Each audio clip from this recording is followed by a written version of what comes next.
That's okay. I'm Mr. Meeseeks, look at me. Try again and keep your head down. Okay, well, which is it? Square my shoulders or keep my head down? Well, it's both. But most importantly, you gotta relax. You know what, Mr. Meeseeks? I don't think this is working. I give up. I'm sorry, Jerry, but it doesn't work like that. I'm Buddy Hutton, look at me. Meeseeks and Destroy is my favorite episode of Rick and Morty, and it's also the first episode of Rick and Morty I ever saw.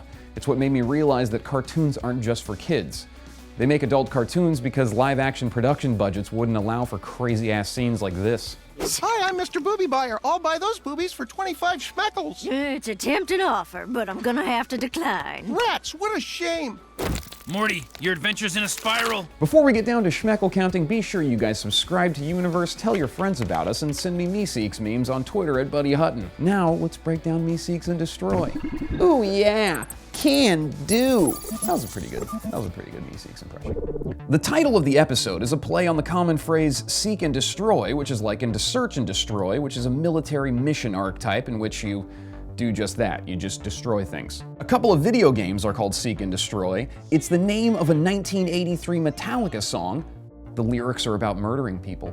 Seek and Destroy is also the name of the 15th episode of Captain Scarlet and the Mysterions, which is an awesome British puppet show from the late 60s. The word Meeseeks came from a cat named Peaseeks that Justin Roiland knows. I'd have to give a little credit to Mike Chillian, my friend, I think, because he had a cat named Skeeseeks, which, by the way, this is all years later. I realized, I was like, oh my god, I think I was tapping into hearing his cat's name, but we were in the writer's room, we had some story, whatever the story was, and I was like, this isn't fun. Right. This isn't fun. It should be fun, and I'm on my back, rolling around. I remember you rolling around on the floor, and I was like looking at Ryan Ridley, and we were talking about the story has to have. I was like, can we just do this show?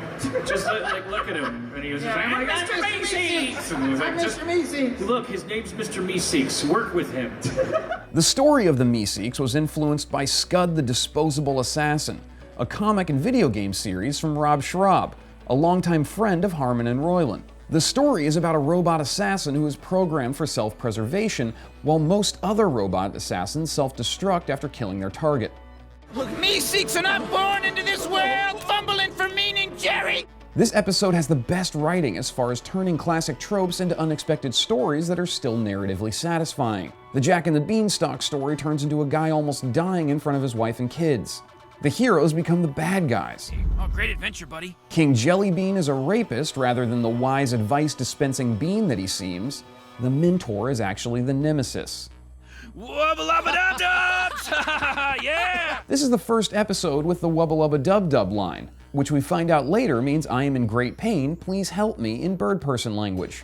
Writer Ryan Ridley said the line was originally a Three Stooges style, but Dan Harmon changed it to Wobble Gobble Lob Bobs, and finally Justin Roiland changed it to the famous Wubba Lubba Dub Dub in the VO booth.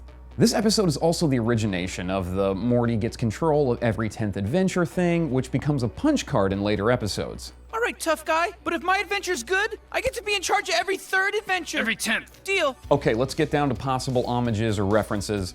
Obviously, the Nintendo cartridge that we see in the intro. Now we have reference to what that scene is about.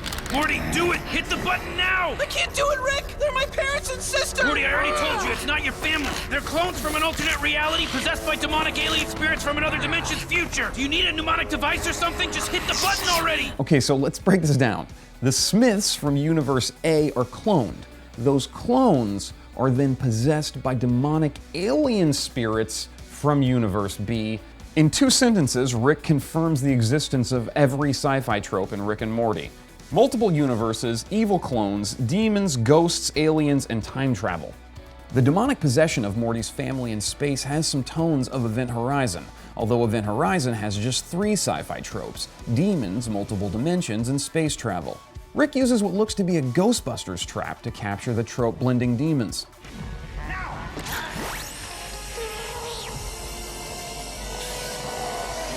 Rick and Morty pass a villager holding a chicken in what looks to be an homage to the Cuckoos in Zelda Ocarina of Time. The giant in this episode looks a lot like Dan Harmon with a little bit of better hair.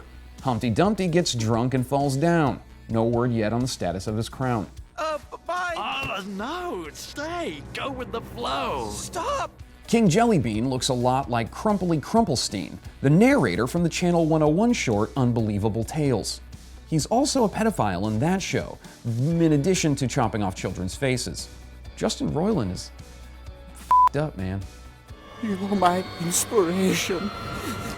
You're my inspiration. You're my inspiration. Yeah.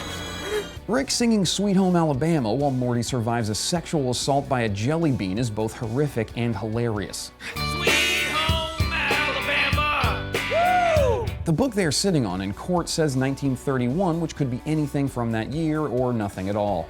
But Al Capone was sentenced to jail for tax evasion that year, and the Scottsboro Boys was a famous trial in which a bunch of black teens were accused of a crime without any evidence. Jerry holding the menu up to his head and saying, Countries known for their sexually aggressive men. is a comedy bit made popular by Johnny Carson with his character named Karnak the Magnificent. My favorite part of this episode is the woman expressing what anyone would if they came into this episode halfway through. What the is going on? GameSpot Universe wasn't born into this world fumbling for meaning. We were created with a singular purpose, which is to create awesome content around the things that you love. Guys, give me some schmeckles on my Twitter at Buddy Hutton. Thank you so much for watching. I love you. I'm Buddy Hutton. Look at me.